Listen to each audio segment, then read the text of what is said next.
Good morning, Scott School, on this terrific Tuesday, April 23rd. That weather again has been yo-yo up and down.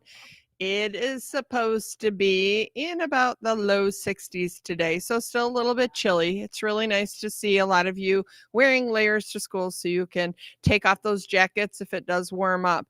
I do want to encourage all of you to dress a little bit warmer as the week goes on because it looks like the temps are going to drop and not be quite as warm as today. And today's still a little breezy and chilly out there. So just make sure you're prepared because if we can have outdoor recess, we will be out there and we want you to stay warm so that you can enjoy your experience out there. Have you been fab with vocab? I hope so, and I hope you can add a new word to your repertoire of skills. Yeah, as Mr. Schwartz just shared, you are going to acquire a new word today. The word is acquire. Acquire is a verb and it means to get. And our handy dandy illustration here has two grown-ups talking and they're looking at a booklet or a magazine, a brochure of cars, new cars. And then we have a child with a skateboard, and the child says, "Why buy a new car for the same price? We could acquire thousands of really cool skateboards." Yes, indeed, you could. I'm not so certain you're going to be able to travel as far, but yes, you could get lots of new skateboards or acquire them. Be fab with vocab. See how you can use acquire in your conversations, in your writing, find it in your reading. Acquire is a pretty common word. So you're probably not going to shock many people, but you might get a little bit of a big eye or a side eye going, "Ooh, you have increased your vocabulary," which is pretty cool. And that's what we're all about. So be fab with vocab this week. Today, boys and girls, I do want to remind you that although third grade, yay, most of you are all the way through M-STEP testing, we do have some makeups that we'll be planning on this week for those of you who haven't finished. And I know we do have one class that is still finishing, or maybe two, still finishing this week, and that's A-okay. Why I tell all of you this is, first of all, third graders, great work persevering through that state assessment. And second of all, I want all of our students here to continue to be respectful, responsible, and safe especially while we have testing going on, because that is a really important time for those kids to stay focused and not have distractions. Next week, we jump into NWEA testing. So building wide, we'll have testing going on again starting next week. Remember, boys and girls, this is something that you know all about. You've been there, done that. Just give your best.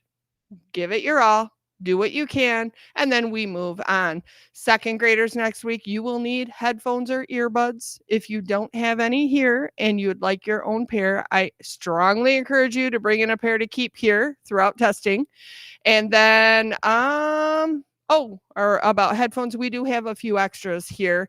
So if somebody doesn't have a pair or needs to borrow a set, no big deal. We can loan those out to you. So again, next week we start that testing. And then finally, before I pass the mic to Mrs. Schwartz, I do want to remind all of you, being respectful and responsible really, really includes how we treat others every day, all day long. Like, we can be respectful and go out of our way and bucket fill someone by like saying something super kind to them and pick them up, which is awesome. I love that.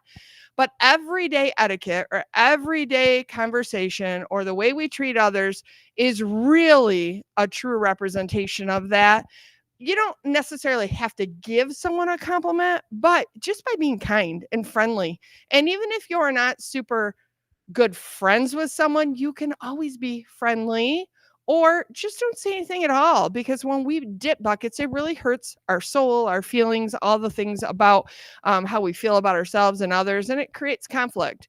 In particular, I do want to talk to you today about saying kind things to other people that aren't personal about them. So, like, you might say something that brings them, like, I don't know, good vibes, good feels about, "Wow, you got a new haircut. It looks nice." Or, "You have a really great outfit." Or, "Wow, I really like how you did this." All that's sweet. But there are some things, boys and girls, we can't help. For example, I am super tall, super tall. Can I help that? No, I couldn't be short if I wanted to be. I was born this way. The same thing about our skin color. Boys and girls, we are born who we are. We can't help that. things that we can help is how we style our hair and things like that. But still, there are a lot of things about us that we're just born this way. So I am encouraging you to be very mindful about how you treat others and the things that you say, because even if you think it's funny or you're joking, it matters. What you say and what you do matters even when no one's looking. So really, really tighten that up, boys and girls. Say kind things or nothing at all, but certainly don't put others down. And now on to Mrs. Schwartz. Why, thank you, Mrs. Reha.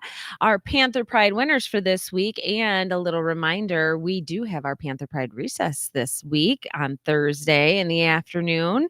So from Mrs. Hyde's room, Lizzie and Colton. From Mrs. Cochran's room, Avery and Griffin.